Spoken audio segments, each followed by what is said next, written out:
Hello everyone, I am Navid Ahmad. Today we are discussing about bacterial diseases. Let's start with an introduction. So the diseases which are caused by the member of bacteria are known as bacterial diseases. We have two examples for the bacterial diseases here. The first one is typhoid. So we are now about the typhoid disease or typhoid fever. So the pathogen, the disease causing organisms are known as pathogen. Here the Salmonella typhi is a pathogen which causes a disease known as typhoid. So the typhoid fever is caused by the bacteria known as Salmonella typhi. How it spread through? The typhoid fever spread through the contaminated food and water. The water and the food are contaminated with a Salmonella typhi. A normal person drink the contaminated food and water, he can be affected by the typhoid fever. The site of infection. So the typhoid fever is mainly from an infection in the small intestine region. From the infection in the small intestine region. So the Salmonella typhi is a pathogen that causes a disease known as typhoid. So it is spread to the contaminated food and water. So the symptoms which are observed during the bacterial disease or typhoid are the high fever, stomach pain, headache, the loss of appetite, constipation, and the intestinal perforations in the severe cases. These are the major symptoms which are observed during the typhoid fever. So the confirmatory test that is used for the typhoid fever is a viral test. So the viral test is a serological test which are used to detect the typhoid fever. So this is a Salmonella typhi bacteria. Here we can observe a lady. Her name is Mary Mellon. The nickname is Typhoid Mary.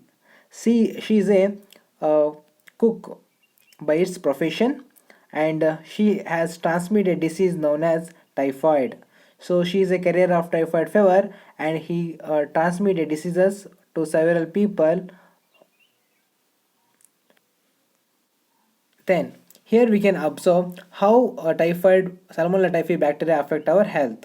So they enter into the small intestine region. So they form a infection in the small intestine region. So they form a perforation and break the wall of the villi. Here as they break the wall of the villi, so the bleeding occur in the region of the small intestine.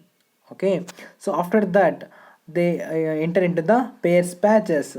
So it is a uh, lymphoid organ or lymphoid region. So after that they enter into the bloodstream. So the Salmonella typhi bacteria enter into the bloodstream. Then they enter into the liver, gallbladder, and the various part of the body.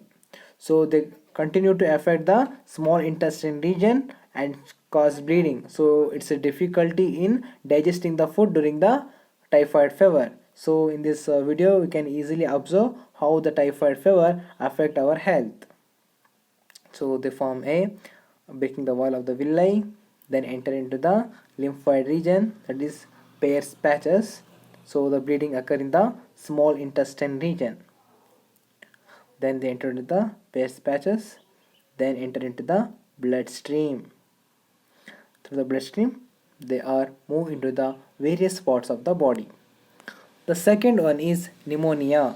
Pneumonia is also a bacterial disease. The pneumonia is caused by a pathogen known as Streptococcus pneumoniae and Haemophilus influenzae. So these are the two important bacteria. They cause a disease known as pneumonia.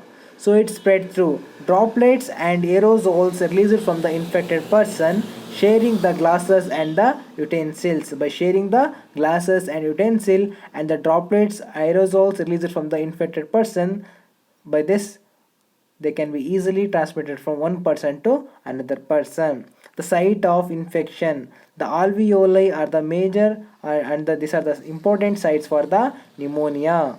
So during this pneumonia fever, what happens? The alveoli, these are the alveoli, they look like a bunch of grapes. The group of alveoli are known as infundibulum. During the infection, what happens? The alveoli filled with a fluid. So it gets filled with a fluid, difficulty in breathing, because alveoli are the site of gaseous exchange. is at the site where the gaseous exchange occur due to the filling of the fluid.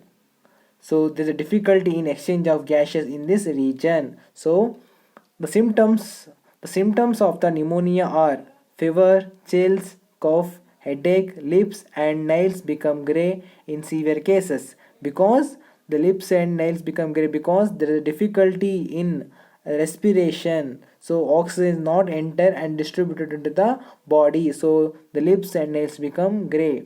So in this video we can observe the inflammation due to the Haemophilus influenzae.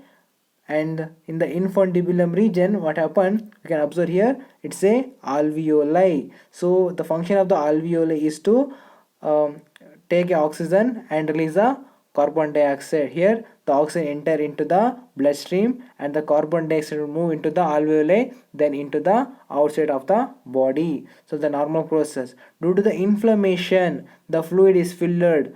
The difficulty in exchange of oxygen and the carbon dioxide. So the difficulty in breathing occur, cough, sneeze, headache, chest pain or occur. These are the symptoms which are observed during the pneumonia.